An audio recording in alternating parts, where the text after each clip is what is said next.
News. We're taking a live look at the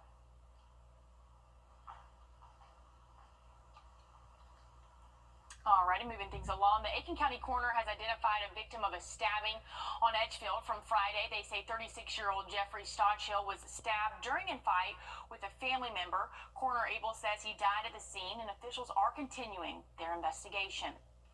In Richmond County, officials say 2 people were shot last night on Carroll Drive. The coroner's office says 37-year-old Eric Council died from the shooting, and deputies have charged 38-year-old Constance Jenkins with murder. The Aiken County City Manager says Union Street Bridge will not reopen because it does not meet safety standards. The city was waiting on a formal notification from South Carolina DOT since the bridge closed last January after failing a routine inspection. Right now, they are waiting on final disposition from DOT. The Fairfield Street Bridge remains closed as well, but officials say the city is working on plans to rebuild it. Leaders say the reason the Fairfield Bridge project has taken so long is due to lack of funding, but they are in the process of getting ready to share those final plans.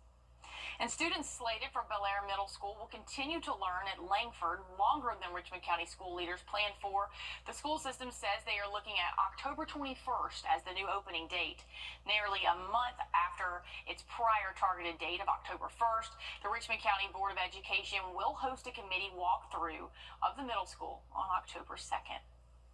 And North Augusta Public Safety is hosting its 2nd annual blood drive in honor of former officer Dustin Beasley, who died in 2021 from COVID. The blood drive will be at Police Hut on Buena Vista Avenue tomorrow from 9 to 3. A photo ID is required to donate blood. And tomorrow, school officials and leaders say there will be safety officers meeting at Cross Creek High School at 6 o'clock. The meeting was set before the Appalachia High School shooting and the threats that have followed since then. And also tomorrow is the first of 2 public meetings about parks in Richmond County. The first is at McBean Community Center in Hepzibah to discuss the community's thoughts for improvements at McBean Park at 6 o'clock. The second meeting is on Thursday at 6 at the Blythe Area Recreation Center with a public meeting to get the community's input on the Blythe Park. Officials will have a presentation on the potential improvements followed by an open discussion session. And the Henry Brigham Community Center is set to open later this month, according to flyers. The grand opening will be September 25th from 12 to 4 in the afternoon. Now, the center closed back in 2022 as part of a multi-million-dollar renovation project. The new gym will now be able to hold around 500 people, coming with new features like an esports room and more.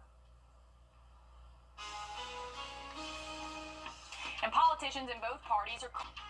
And looking at your forecast this evening, not too bad. We're sitting in the 80s, overcast sky conditions, but I'll have a check on what all you can expect. We have some tropical development to talk about after the break.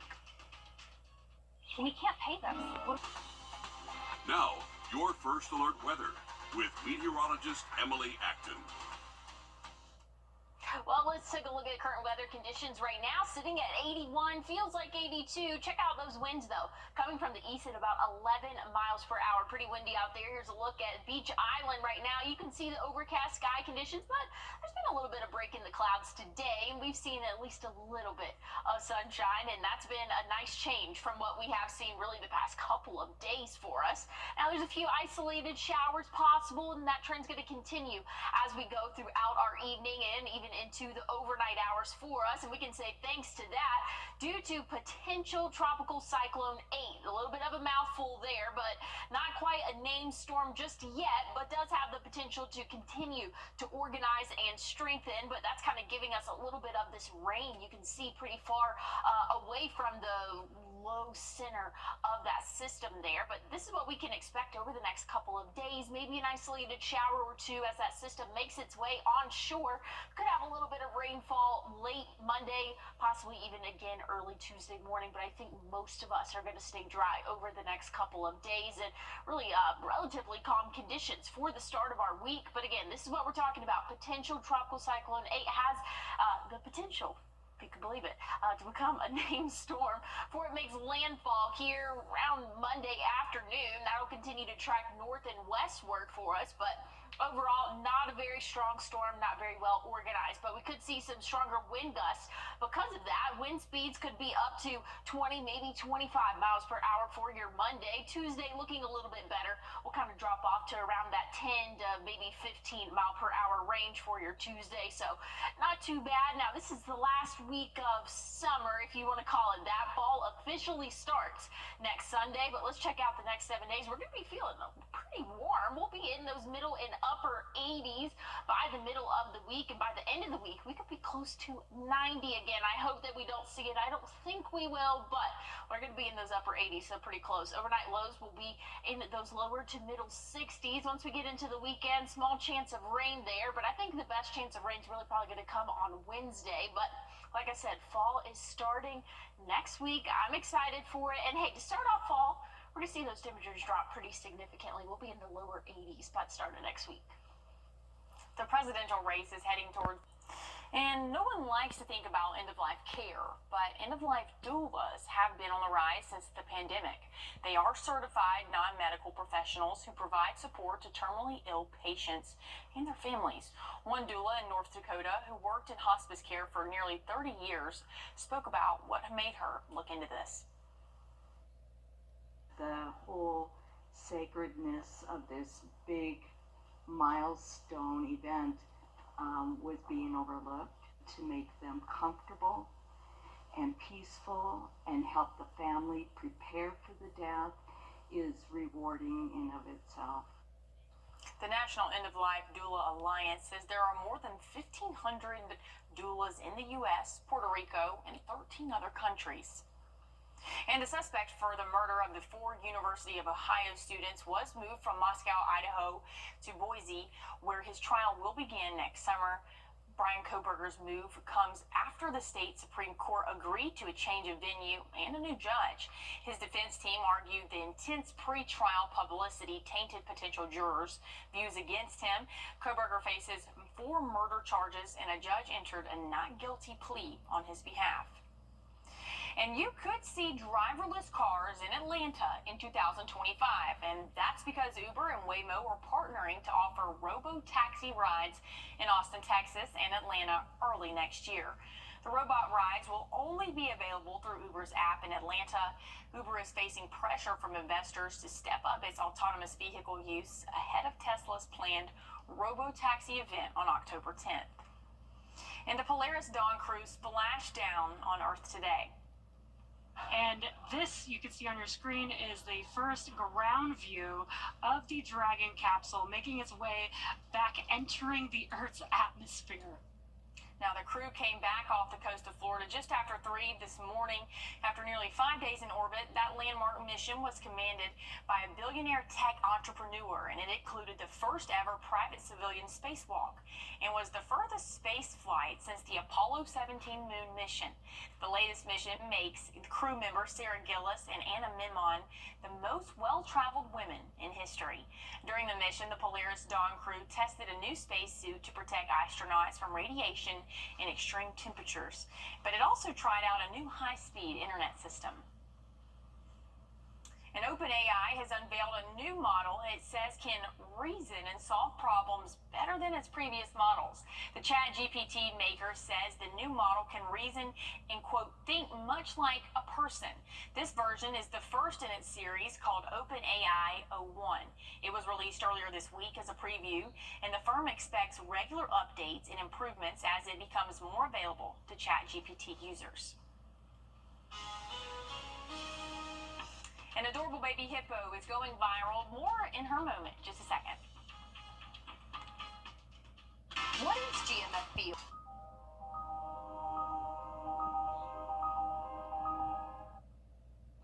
An adorable baby animal taking over the internet. A 2-month-old pygmy hippo from Thailand, capturing the hearts of millions and millions of viewers through her daily TikTok videos. Obsessive fans from across the world following up on every nap, bath, and anxious scream.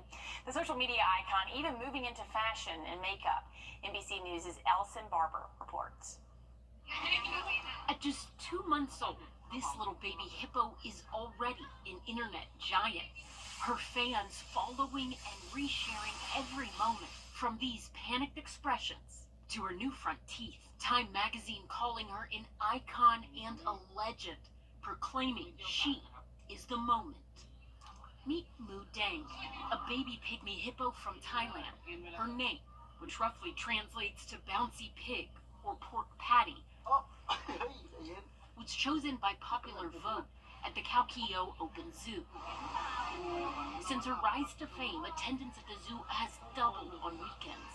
Authorities telling The Guardian they had to install CCTV cameras to guard her enclosure. After incidents like this, a guest disturbing a sleeping Mu Dang prompted backlash. Pygmy hippos are native to West Africa, and they're about half the size of a river hippo. It's estimated that fewer than 2,500 pygmy hippos remain in the wild. But despite Mu Dang's newfound fame, from pants to fan art, even a makeup tutorial from Sephora, this baby hippo is sticking to what she does best, a healthy mix of sleeping, screaming, and zooming around. DirecTV and Disney have reached a deal to end the blackout that brings back ESPN and other channels to customers. Disney's networks went dark on September 1st after the two sides could not agree to fees and bundle structures. The dispute left more than 11 million DirecTV customers without access to college football and more. Now customers will have it back in time for Monday night's Falcons game. And United Airlines expects to offer free in-flight Wi-Fi from SpaceX Starlink on hundreds of flights early next year. The in-flight deal is the largest yet for SpaceX. Airlines have been investing in faster Wi-Fi to help attract higher-paying customers like business travelers. SpaceX says there are about 6,000 satellites in orbit, connecting more than 3 million customers in 100 countries. In a busy Saturday in college football, causing some commotion in the newest top 25 poll. Coming up, sports anchor Joseph Doring will show you how things are shaking out. Next Friday for our game of the week, you've got 3 options, so pull out your phone and scan that flow code to vote for your favorite. Your choices this week are Silver Bluff at Lincoln County, Aquinas at Westside, and Cross Creek at ARC. And finally, the Atlanta Braves got a huge win against the Dodgers last night, which put them back in the final NL wildcard spot for the time being. The job is still far from finished. Counting tonight, the Braves still have 14 games left on their schedule. The good news is the Mets lost earlier today to the Phillies. If the Braves win tonight on Sunday Night Baseball, they will hold a game-and-a-half lead over the Mets, and they'll also win the series over LA. Charlie Morton will get the start tonight, and he'll throw out the pitch in just over 30 minutes now. We'll update you on what happens right here on News 12 tonight at 11. Emily? Well, thank you for that update, Joe. Want to give you one last look at what we're tracking right now. Potential tropical cyclone A. This is off the coast of South Carolina right now. Has the potential to strengthen into a tropical storm before it makes landfall sometime tomorrow afternoon. And that could bring a little bit of remnants of rain to our area. But I think we're all going to be mostly dry as we start out our week of chance of rain for your Wednesday. Thursday looking mostly sunny, and we'll warm up into those upper 80s. By the time we get into our Friday and start of our weekend, we'll have a small chance of rain there. Temperatures will start to drop back off by Saturday, and then Sunday, first day of fall, will be right around that 80-degree mark. Overnight lows will be in the lower 60s to middle 60s by the middle and end of the week. So we have one more week of summer for us, if you will. It just doesn't fully feel like summer, but hey, this week it might, because we will be in those upper 80s for us. But again, fall officially starts next Sunday. I'm looking forward to it, Hallie. Oh man, I can't wait. Stick around, we've got more news, weather, and sports right here, all new tonight on News 12 at 11 o'clock.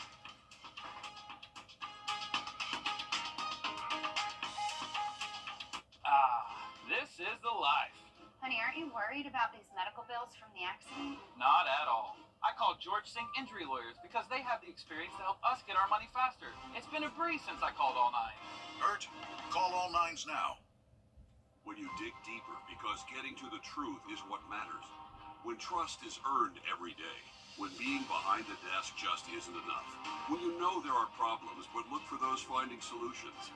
When you're trained to track and sound the first alert and know exactly who is relying on you. That is trusted. That is local. That is News 12.